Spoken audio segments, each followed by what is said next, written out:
Jai Jai Shri Krishna Chaitanya Gaurachandra जयाद्वैत Chandra Jai Jai Nityanand Jai Jai Gadadhar Jai Srinivas Jai Mukund Vasudev Jai Haridas. Hare Krishna. Please accept my humble obeisances. All glories to Srila Prabhupada. Gauranga. What do you think about our introduction? Isn't that nice? Yes, fantastic. And we're ready for a wonderful discussion. Good, good. So, Maharaj, everybody knows you. It's kind of a strange thing to try to introduce you. Of course, you're a GBC and a sannyasi and a guru. But just as a point of introduction, maybe you could just tell us this something. I don't think everyone knows how much you've been involved in innovative approaches to spreading Krishna consciousness. And before we go into the Sri Caitanya Caritamrita, if you could just give us a sentence or two on some of these innovations that you've been spearheading. As a dedicated book distributor, I wanted to create places where after people received a book, they could come and be cultivated. And I perceive that for the non-Indian audience, the temple scene as the first stop most of the time doesn't make it. And so how to create kind of a lounge or bhakti nightclub type of atmosphere, a place that I, as a New Yorker back in my non-devotee days, would feel like, hey, this is a cool place. Let me drop by. Good food, good music, good people, nice books. Yeah, okay. I wanted to create that kind of scene. And so I've, over the years, so many persons from all over the world have come to bhakti through these kind of centers. Persons from the so-called impossible countries like France or Sweden, Germany, what to speak of the UK, and certainly the USA and Canada. So just by being perched part of the year in New Zealand, I see persons in their 20s and 30s from all over the world becoming Krishna conscious. Beautiful. Thank you for that. You know that the GBC SPT has been doing this celebrating Sri Caitanya Caritamrita. And we certainly thank you for taking out your valuable time to lead us in this. Just for the sake of the audience, we started this on February 19th with the Dvaita Acharya's appearance day. Radhanath Maharaj led us off. We have over 60 devotees, senior devotees that really know the Caitanya Caritamrita well, and they're all speaking about this over the course of the time from February 19th until the Gaur Purnima of the 28th. And, you know, everything is loaded up on our website if a devotee would like to go and see some of the past events.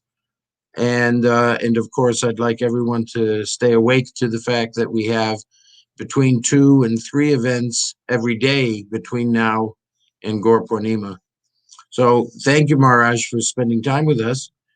When you and I spoke a bit about what inspires you about the Sri Caitanya Caritamrita, you came up with a number of topics that you wanted to speak about. And they're all really rich and deep. And so let's just start off with the first one, which was understanding the internal mood of Chaitanya Mahaprabhu. Give us your realizations on this. Many devotees think that Mahaprabhu is an avatar. Loosely, that is correct. And of course, we hear the term the golden avatar. But actually, Chaitanya Mahaprabhu, we should be clear, is Swayam Bhagavan. He is the original personality of Godhead. Now you might say, well, how can that be so? There's Krishna, and then Krishna has his expansions. And so isn't Mahaprabhu like an expansion or plenary something? No, this is the mystery. Both are Swayam Bhagavan. I like the way that Srila Bhakti Siddhanta Saraswati Thakur explains this deep mystery. He says that when Krishna wants to experience love and separation, he is Sri Chaitanya Mahaprabhu. And when Sri Chaitanya Mahaprabhu wants to be the supreme enjoyer, he's Krishna. Both are Swayam Bhagavan. Both are the original personality of Godhead. Looked at another way, Sri Chaitanya Mahaprabhu is Vipralamba Rasa Vigraha. He is the form of the flavors of love and separation. Whereas Radha Krishna, they are Sambhoga Rasa Vigraha. They are the form of the feelings of being together, of meeting. So in that way, we should always see, as the Shastra says, Sri Krishna Chaitanya, Radha Krishna Nahi Anya. Sri Chaitanya Mahaprabhu is Radha Krishna combined. And this form of separation. What, is there anything more to say of the form of separation? Okay, we can look at this greatest mystery from another angle. Sri Chaitanya Mahaprabhu is the form of Krishna with the emotions of Srimati Radharani. And those emotions of Srimati Radharani so predominate that the form of Krishna turns golden. Now, in Chaitanya Mahaprabhu's pastimes, of course, he absorbs himself in the feelings of Srimati Radharani and the position of Srimati Radharani. And sometimes he manifests directly as Srimati Radharani. But Srila Prabhupada in the Madhya Lila, actually, chapter 14, text 96, says that Mahaprabhu is in the role of an assistant to Srimati Radharani. It's the most deep level of bhakti.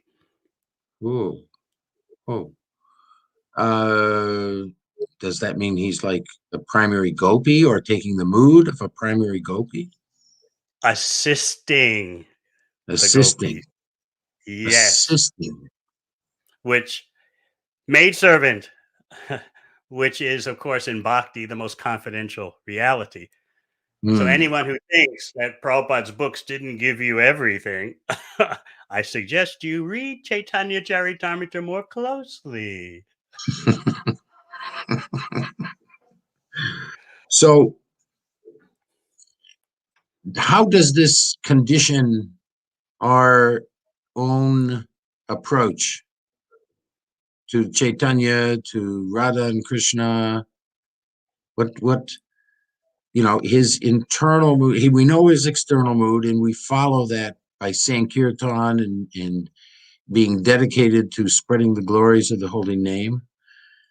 And then what does it mean to start walking down the path of bhakti as it relates to this internal mood?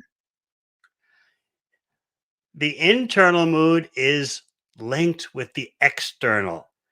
Sometimes devotees think that external means inferior. No. Kaviraj Goswami, when he uses the term external, means what's readily visible. But it doesn't mean that the outreach activities, the preaching activities are inferior or lesser. Sometimes we hear that misunderstanding. I'll give you an example from Srila Prabhupada's time amongst us.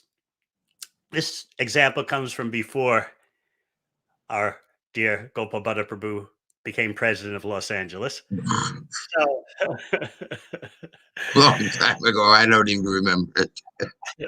this is early 70s, maybe 73 or 74.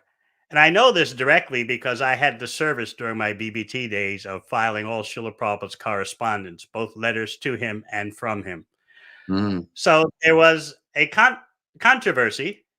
Down under we say controversy, but we'll change it to controversy. The Sankirtan devotees were going around saying that when you sing Nikunja Yuno Ratikere Siddhai, Yayali Bir Yukti Apekshaniya, Tatati Daksha Dati Balabasya, Vande Guroshi Charanavindam. The spiritual master is very dear because he's expert in assisting the gopis who at different times make different tasteful arrangements for the perfection of Radha and Krishna's conjugal loving affairs within the groves of Vrindavan. The Sankirtan devotees were saying that this verse of Guvastic prayers applies to the book distribution because the book distributors are going out and enlisting people in the service of the Supreme Personality of Godhead. And so therefore, it's that overall, in general, it's that same kind of bhava. So some devotees were outraged. Oh my goodness, they're really getting fanatical now. These book distributors are way over the top. Now they're claiming, Nikunja, Ratikara Siddhaya. It's too much. So the controversy raged. And as everything did back then, the whole issue went to Srila Prabhupada. And I saw with my own eyes both letters and his response. He said, yes, this is true. So I think he said, this is true. You have the correct understanding or something like that. There was this additional word. I do remember this. So, okay, directly linked. Our external, the Caitanya Mahaprabhu's external and internal, directly linked. And this internal mood of serving Radha and Krishna could you say that preaching in one sense is the outpouring of whatever love we have for Krishna? It depends on what level the devotee is on. I often discuss this point with His Holiness Shivaram Maharaj. Is preaching automatically rag?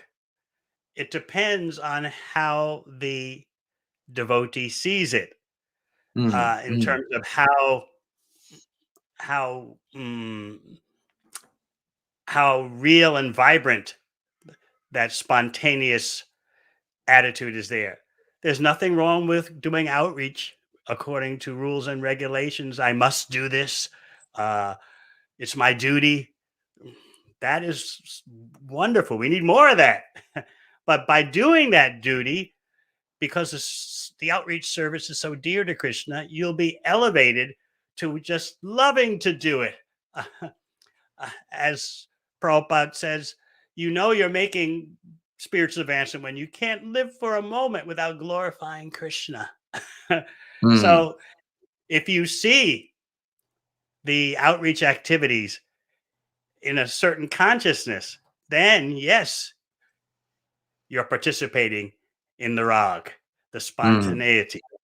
But please, those of you who are just doing the outreach because, well, this is what the guru instructed, this is our duty, that is wonderful. But certainly from that, the rag will develop. Beautiful. Let us just move to a second topic that you wanted to speak on, and that is how the relationship of Lord Chaitanya and the devotees of the Caitanya Caritamrita, how they set the standards of today's, how we should be relating. Talk to us about that. Yes, this is very important. By closely reading Sri Caitanya Caritamrita and watching the relationships between Mahaprabhu and the devotees, you can be dispossessed of that horrible disease known as envy. You'll learn how to just be caught up in glorifying devotees, appreciating devotees. Here are some examples from Caitanya Caritamrita. Rupa and Sanatan received Lord Chaitanya's mercy at Ramakeli. And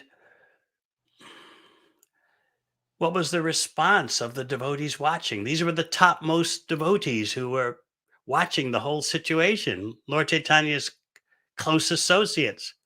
They were all so congratulatory. They didn't feel like, uh-oh, someone else is taking our share of the spotlight. Who are these newcomers? What about us? We're old timers. We're in the staunch inner circle. No, they were so congratulating. And then Lord Chaitanya instructs Rupa and Sanatan Goswami, touch their feet, get their blessings. So it's going both ways. And Prabhupada, as many of you know who've read Caitanya Caritamrita, he seizes this incident to point out this is real Vaishnavism. A real devotee is not envious. A real devotee is so happy to see others become empowered. Another example is when Lord Chaitanya actually tested Sarvabhauma Bhattacharya and Ramananda Roy. They need testing. This is after Rupa Goswami presented his compositions of 2 special verses, glorifying the holy name and glorifying a special pastime of Krishna. And so when the first time these 2 verses manifest, Haridas Thakur heard it, and he was just leaping in the air, dancing. I've never heard anything like this before. Such glorification of the holy name. I've never, ever experienced it. And then the next day, Mahaprabhu was with his associates, and he requested, Rupa Goswami, what about that verse? Because Rupa Goswami was very shy to speak it. Mahaprabhu began glorifying Rupa Goswami as if Panchamukha, as if he had 5 mouths, to test Sarvabhauma Bhattacharya and Ramananda Roy. I'm pouring it on this devotee. How do you take that? I'm checking you out. Are you going to feel a bit, I'm Swarup Damodar? I mean, I thought it's quite interesting that Lord Chaitanya is testing his devotees. Of course, these devotees are beyond any kind of fault, but Mahaprabhu is displaying their qualities of non-enviousness and appreciation for our benefit. So please don't think that by his testing them, that implied they had some weakness. No, he's demonstrating the qualities of these extraordinary devotees, and we should try to follow in their footsteps. I mean, you can you know what it's like. Someone is being glorified, and Mahaprabhu speaking glorification of a devotee with 5 mouths, and you kind of, what about me? And I mean, is that Prabhu, is that Devi Dasi really all that good? I mean, there's this conditioned nature that comes out. And so Caitanya Caritamrita purifies that rubbish. Because we don't want it. We don't want it. We want to be real devotees. Another example, last example. Prataparudra in the garden during Ratha Yatra. He managed to, in his disguise and his reciting of the Gopi Gita, Tava Katamritam, he received the embrace of Mahaprabhu. Burida, Burida, you are the most munificent. You are the most munificent. And so the devotees were watching. They were in the garden too, and they were watching. And what did they do? They praised the king's good fortune. And what I always remember, and I try to take as an example for myself, the words, their minds were open and blissful. Mm, mm. So I've tried to take that upon my lowly consciousness. When you see the mercy bestowed upon another Vaishnava, when you see another Vaishnava doing the extraordinary service, your mind is open and blissful. And it's so refreshing. It's such an enlivening feeling. I heartily recommend it to everyone. You know, if you don't mind me just going offline for a second, and you really don't have to respond. But just this, I think this is the third interview we've done, and I have seen myself just listening to you get happy. I really feel happy listening to you, Maharaj. I want to thank you for that. Let's you indicated when you were speaking a little bit, you had this little, I can't remember the exact words, just a little phrase suggesting that maybe not that many devotees have thoroughly read Caitanya Caritamrita. And we have some actual evidence to that effect, that it's not read so much. And I'd like you to just speak about that point, and particularly as it relates to this uniqueness and the unparalleled scope and depth of Sri Caitanya Caritamrita. And you know, let's encourage us to read it more. Caitanya Caritamrita is very confidential. Kaviraj Goswami describes it as Ati Rahasya, topmost mystery, topmost confidentiality. You know, in Bhagavad Gita, Krishna says to Arjuna, Bhakto sime saka chaiti rahasyam etarutamam. I'm going to, because you're my devotee and because you're my friend, I'm going to speak this greatest mystery. Well, let's hear from a statement many authorities attribute to Bhakti Siddhanta Saraswati Thakur, persons like His Holiness Gaur Govinda Maharaj, as well as senior personalities, his disciples, Srila Bhakti Siddhanta Saraswati Thakur's disciples coming after him. So he says, if you're caught in the flood of annihilation, the flood waters, you're around at that time, and you got to swim for it, take 3 books with you. Take Bhagavad Gita, Srimad Bhagavatam, and Caitanya Caritamrita, and swim. Go for it. But if you're having difficulty while you're swimming, all right, regretfully, let go of Bhagavad Gita. Keep swimming. Still difficulty. You're going to have to let go of Srimad Bhagavatam. But he said, never let go of Caitanya Caritamrita. Further elucidation, Caitanya Caritamrita, in a sense, is Bhagavatam because there's so many Srimad Bhagavatam verses there. In Srimad Bhagavatam, you get introduced to Gopi Bhava, and in a very guarded, reserved way, there's mention of Srimati Radharani. But Caitanya Caritamrita just takes the lid off of the container of Radha Tattva. As you see Lord Chaitanya in action, you're seeing how Krishna's dearest devotee loves Krishna. That is the glory of Sri Caitanya Caritamrita. I could go on. Note how this publication originated. It's very personal from Srila Prabhupada to us. As he wrote on the front piece, as soon as you open Adi Lila Volume 1, he says, this is presented to the devotees, my devotees and friends who like to read my books. Mm. This is personal. You want something personal from Prabhupada? Here it is. They like to read my books, and they requested I render the great Caitanya Caritamrita. Now, the amazing thing is, to do the whole rendition took Prabhupada 18 months during the most roller coaster ride time of ISKCON.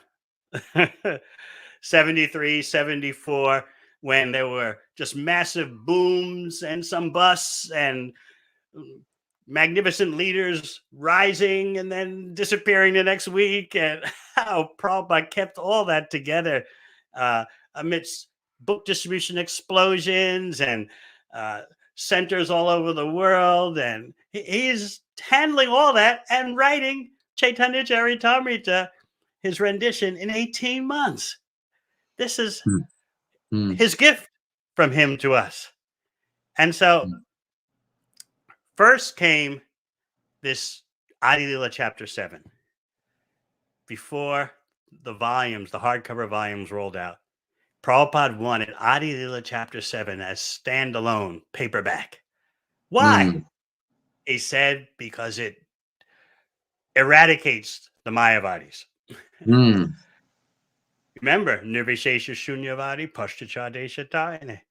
So in the Adi Lila Chapter 7, you see the Shastric basis for the Mayavad distortions, which are way underneath all the pop Mayavad that you encounter on the streets and various places today. So please keep that in mind.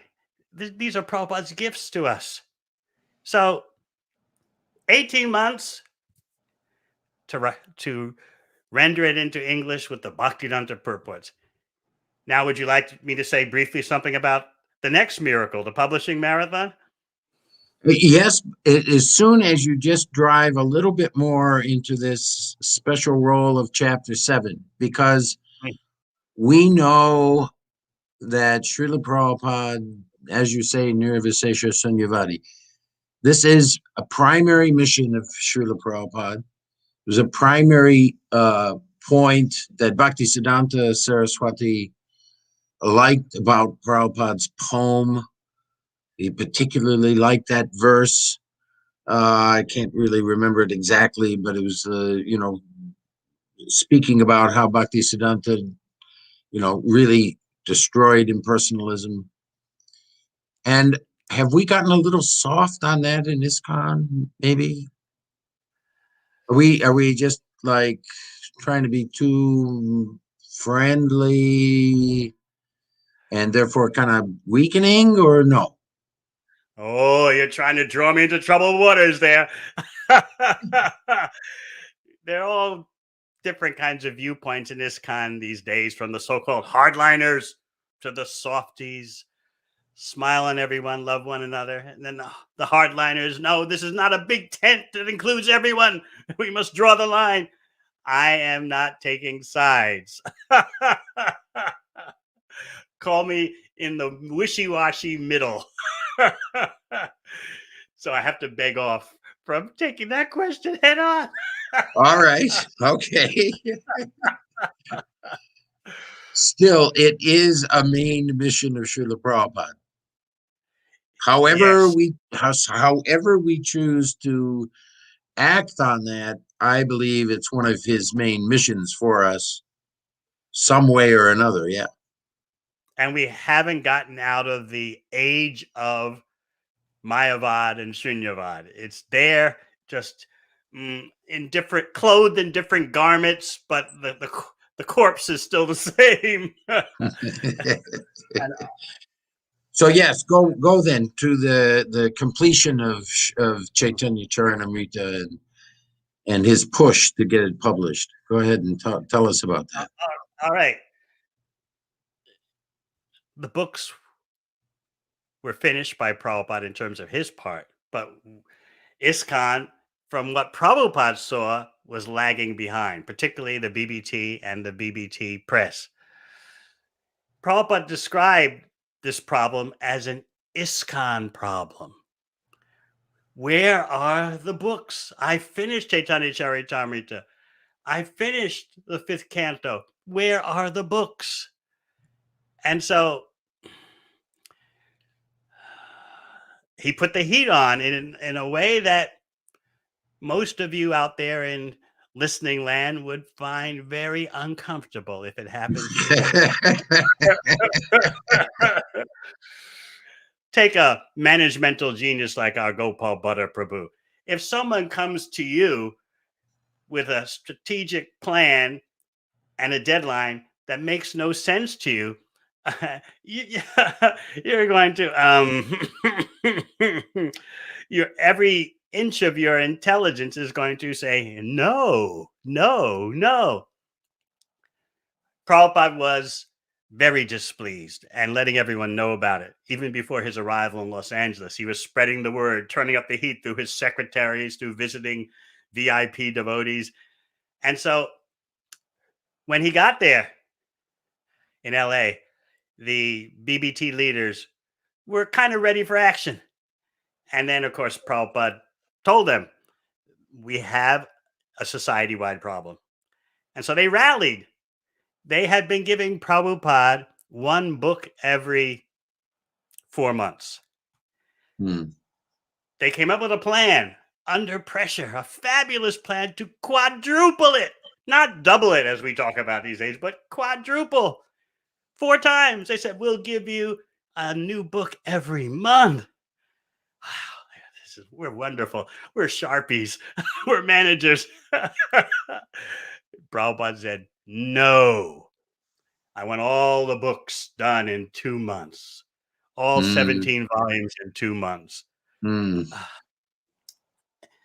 This is like someone pointing to dry land and saying it's water, swim. Or pointing to an ocean and saying it's dry land, walk. Your mind just fractures. But as I often point out, what could any of the devotees do about it? They couldn't, as often done these days, I'm going to find a Siksha guru.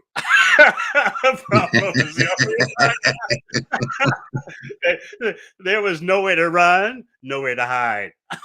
So you had to take it head on, a direct hit.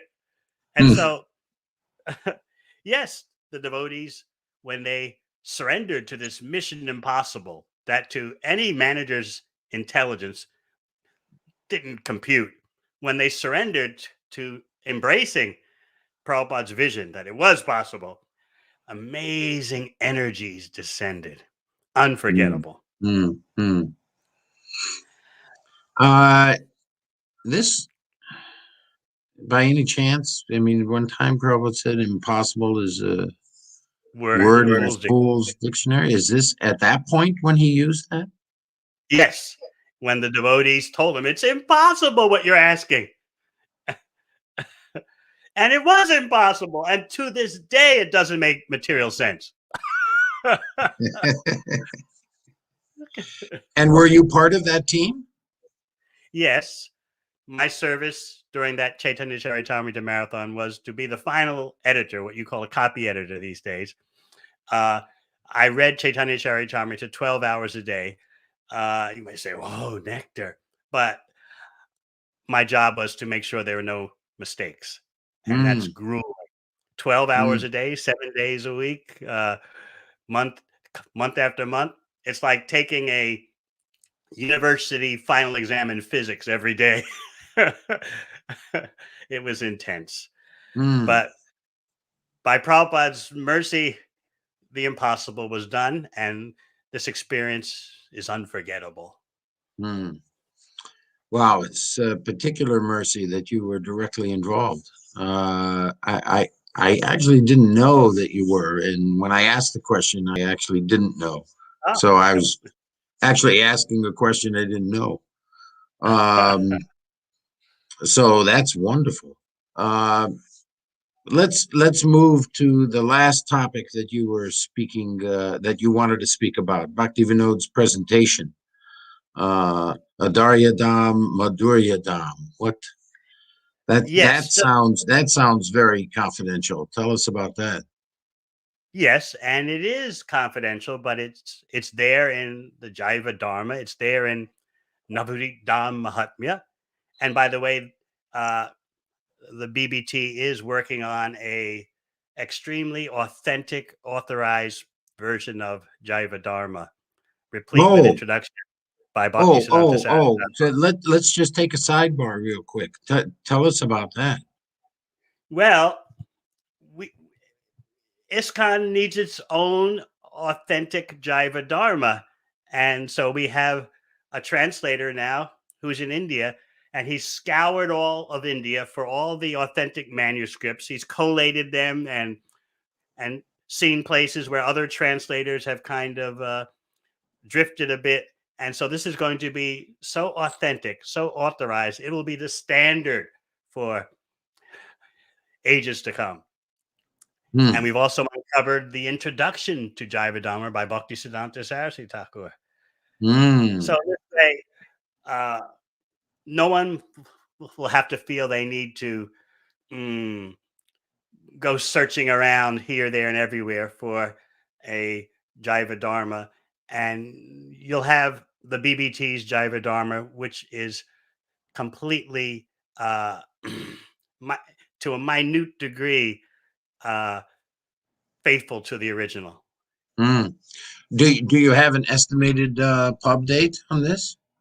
Couple of years, because we're really working on it to make sure it is the gold standard. Wonderful, wonderful. Okay, let us go back to Bhaktivinod's presentation. He takes you on a journey. Go cross the Viraja River, through the Brahman effulgence, into Vaikuntha, go further, past Vaikuntha to Sri Goloka, and then you get to Krishna Loka or Goloka Vrindavan, which has two symmetrical halves. One side is Navadvip, the other side is Vrindavan. They are the same tattva in two subdivisions. Looked at another way, they are the same rasa overall, but that overall rasa, the Madhurya, has two departments, two emotional departments. One is Odarya, munificence, and the other is the sweetness. Both are sweet, but they're different flavors of sweetness. For example, when the mood of Madhurya prevails, that's when Krishna appears. When the mood of Odarya, munificence, prevails, that's when Chaitanya Mahaprabhu appears. So these two are one, yet different. And therefore, it's an offense, the Acharyas tell us, to erase the distinction between Gaur Leela and Krishna Leela. At the same time, they're also one, but we can't forget the difference. So where you might say, well, that's Bhaktivinoda Thakur. What about Prabhupada? Hey, take a look on the cover of the first volume of Srimad Bhagavatam, first canto. What do you see? In the whirl of the lotus flower, you see the two symmetrical halves. You see Vrindavan on one side, on the right side, and you see Navadvip on the left side. So there it is, right on your bookshelf. So, wow. Where did he make this presentation? In Jaiva Dharma? Okay. In Jaiva Dharma, yes. And also briefly in Navadvip Dham Mahatmya. Okay. Okay.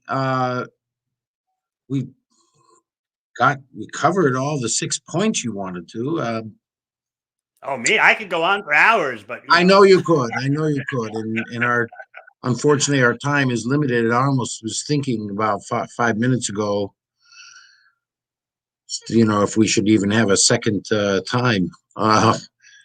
So maybe we should, but I do want to just go back and to one point, and that is to ask you to encourage the devotee community to read Caitanya Caritamrita. Certainly everything that you've said is basically an encouragement to read it. I mean, who would not be encouraged listening to you? But still, tell us why we should be reading this. Encourage us to read this book, because I know for a fact it's not read enough. How are you going to understand Krishna and Krishna Lila without going through Chaitanya Mahaprabhu? You should see that road sign in neon lights flashing in front of your eyes. You must go this way. It's very difficult, as the acharyas say, to understand Krishna Lila without going through Sri Chaitanya Mahaprabhu. Mahaprabhu in Caitanya Caritamrita is showing the perfection of loving Krishna. He's showing that in action. Caitanya Caritamrita is Prabhupada's personal gift to us for devotees who like to read his books. He says, enjoy it for the enjoyment of the devotees throughout the world. And what did Bhaktisiddhanta Saraswati Thakur do in his leisure time? His use of leisure time is very instructive for us. He would kick back, so to speak, in modern lingo, and read Caitanya Caritamrita. Now, what do we do in our leisure time? Don't answer. So you see the standard for Vaishnava relaxation. Ki jai.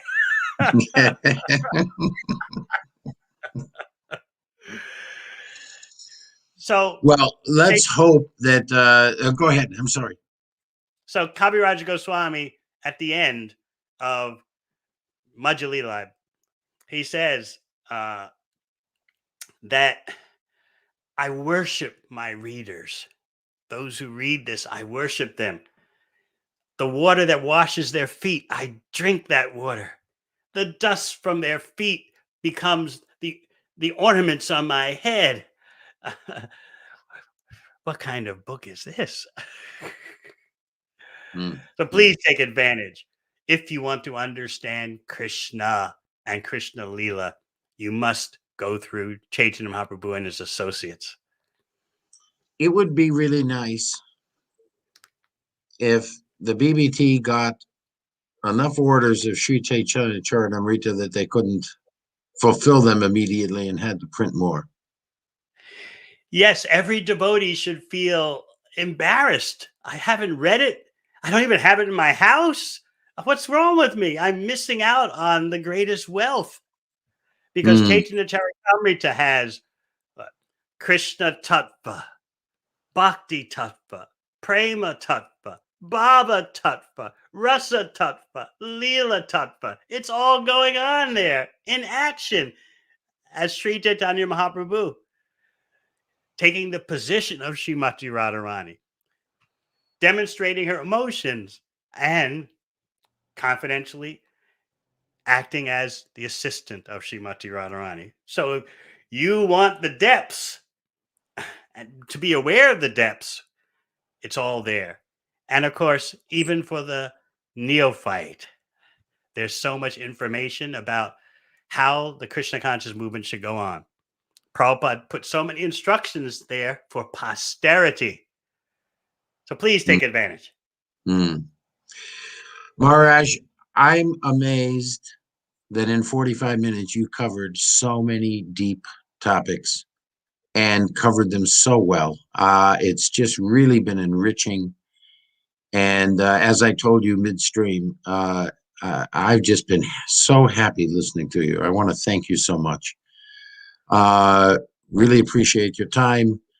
And we should cut off soon, but let's just remind the devotees that Maharaj's time on Sri Chaitanya Caritamrita is part of this overall portrayal that the GBC SPT is doing. Please check us out on our website. Tell your friends about this wonderful time that we've had with Devamrita Maharaj, and spread the word that that we've got something very, very wonderful going on here. Devamrita Maharaj, thank you so much. Please accept my humble obeisances. Glories to Keep Srila up the Prabhupada. wonderful work. So Okay. important. Hare Krishna. Thank you.